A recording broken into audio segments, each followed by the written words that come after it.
안녕하세요. 로고성형외과 대표원장, 성형외과 전문의 윤수광입니다. 오늘은 수술 전 주의사항에 대해서 말씀드리겠습니다. 첫 번째, 제일 중요한 사항은 바로 금식입니다. 수면 마취를 하시는 분들이나 전신 마취를 하시는 분들에게 해당이 되는데요. 수면 마취는 필히 4시간, 전신 마취는 필히 8시간 수술 전 금식을 하셔야 됩니다. 왜 금식을 하셔야 되느냐? 수면 마취나 전신 마취와 똑같이 마취, 이렇게 수면 마취가 들어가게 되면 수술 중에 내가 숨을 쉬거나 침을 삼키거나 그런 기능이 떨어지게 됩니다. 그래서 혹시나 금식을 안 하시게 돼서 기침을 하신다거나 구역질을 하신다. 그러면 그 음식물들이 숨을 쉬는 기도로 넘어가서 흡인성 폐렴이라고 하는 되게 무서운 질병에 걸리실 수 있어요. 그래서 필히 수술 전 이제 금식을 수면 마취는 4시간, 그리고 전신 마취는 8시간 금식을 해주셔야 되고요.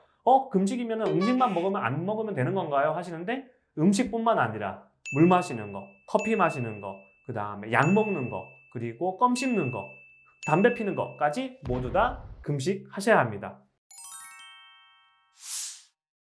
두 번째는 몸에 쇠붙이를 제거하는 겁니다. 쇠붙이를 왜 제거해야 되나요? 요즘 수술 받으시는 분들 보면 코에도 피어싱 하신다거나 귀에 피어싱 하시고 배꼽 아니면 쇄골뼈에도 피어싱 하신 분들이 있더라고요.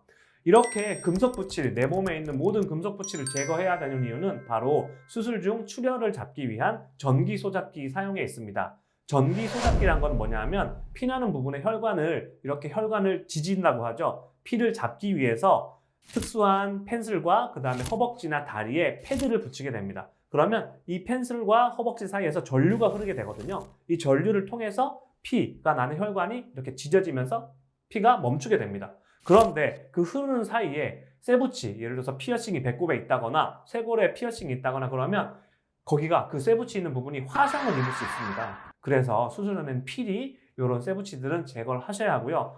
혹여나 이런 분들 있어요. 원장님, 저는 심장 판막 수술을 하거나 이제 귀에 인공 와우 수술을 해서 내 몸 안에 쇠붙이가 부착이 돼 있어요. 이건 절대 뺄 수가 없어요. 이런 분들은 필히 이제 실장님이나 의료진 원장님한테 말씀을 하셔서 이런 전기 소작지 외에 특수 장비를 이용한 수술이 진행되어야 합니다.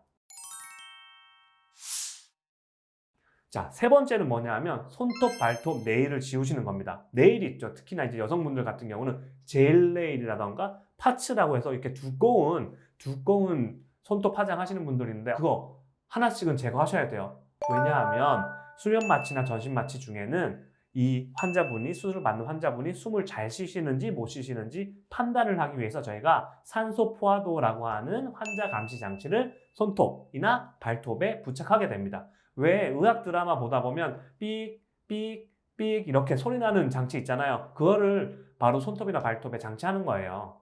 그런데 손톱에 젤네일이 두껍게 있다? 그러면 그 기구를 장착했을 때 인식이 잘 되지 않을 수가 있어요. 원장님, 그러면 손톱만 하면 되지 왜 발톱은 지워야 돼요? 나 발톱 비싼 건데. 그러신 분들, 손톱에다가 감시장치를 하더라도 습관적으로 손을 움직이시면서 전신 마취는 상관없는데요. 수면 마취 때 습관적으로 이렇게 움직이시면서 장치를 빼시는 분들이 종종 있어요. 그럼 그런 분들은 손톱에 있던 장치를 발톱으로 옮겨야 하기 때문에 손톱 하나, 발톱 하나는 필히 제거하셔야 합니다. 아시겠죠?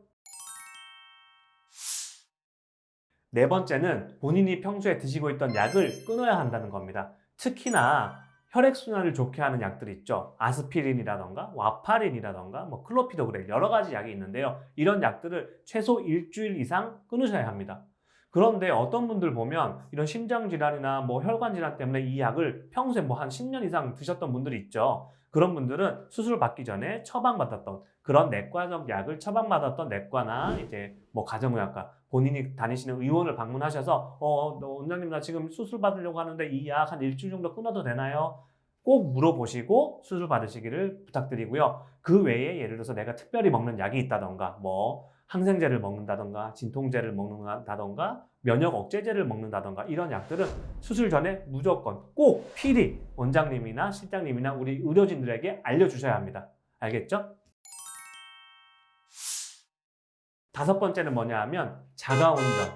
수술 전에 오실 때 병원 오시고 이제 퇴원하실 때 자가운전은 절대 금문이라는 거예요. 아니, 나는 가슴 수술하고 눈 수술한 게 아니라 코 수술해서 다 보이는데 왜 운전하지 말라는 건가요? 하시면은 그 답은 바로 수면 마취나 전신 마취에 의해서 수술 후에 약간 몽롱한, 술 취한 정도의 몽롱한 상태가 되실 수 있단 말이에요. 그러면 운전하시다가 사고가 날 수 있기 때문에 필히 차를 타야겠다 하시는 분들은 보호자를 모시고 오시기를 부탁드리고요. 웬만하면 대중교통을 이용하셔서 이동하시기를 부탁드립니다. 여섯 번째는 바로 음주를 끊는 겁니다. 금주. 수술 전에 최소한 한 달 정도는 금주하시길 추천드려요. 그런데 대부분 못 하시더라고요. 그래서 적어도 제발 일주일까지는 금주하시기 바랍니다.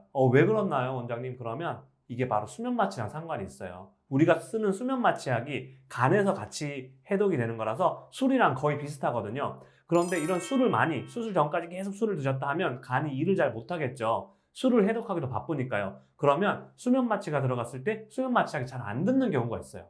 그래서 자꾸 움직이시고 자꾸 힘들어하시고 본인이 수면 마취가 안 들어가니까 짜증내시고 그러시더라고요. 그래서 어떤 분들은 수술을 못한 경우도 있단 말이에요. 그래서 제발 부탁드리는데 적어도 일주일 전에는 금주하시기 바랍니다. 네, 지금까지 수술 전 주의사항에 대하여 말씀드렸습니다. 감사합니다.